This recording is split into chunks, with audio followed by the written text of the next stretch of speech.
Hi friends, good morning all of you. ఎలా ఉన్నారు? సుమా wellness నుండి సుమతి రాజారెడ్డి. మనకు భారతదేశంలో ప్రోటీన్ డెఫిషియన్సీ ఎక్కువ ఉంది. మనము 2 రకాల ప్రోటీన్ ఉంది. అది animal protein, plant protein. Animal protein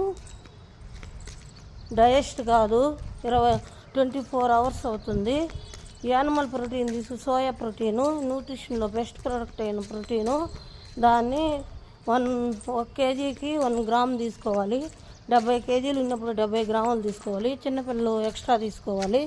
ఈ ప్రోటీను మజిల్ ఇంప్రూవ్ చేస్తుంది, మెటబాలిజం పెంచుతుంది, యాంటీ ఏజింగ్ లేకుండా చేస్తుంది, బాడీ స్ట్రక్చర్గా ఉండేట్టుగా చేస్తుంది.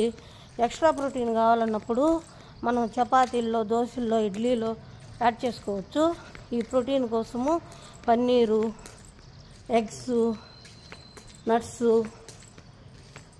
వెజిటేబుల్స్ అన్నీ తీసుకొని వాటర్ 4 లీటర్స్ తీసుకొని ఎక్సర్సైజు ఫిట్నెస్గా ఉండాలంటే ఎక్సర్సైజు 1 అవర్ చేసి 7 and 8 hours బాగా స్లీప్ నిద్రపోయి అప్పుడు హెల్దీగా వెయిట్ లాస్ అవుతారు. మేము 2 years నుంచి ఈ ప్రోటీన్ యాడ్ చేసుకొని హెల్దీగా హ్యాపీగా ఉన్నాము. మీరు హెల్దీగా హ్యాపీగా ఉండాలని కోరుకుంటున్నాను. Thank you friends. Please like and share, comment.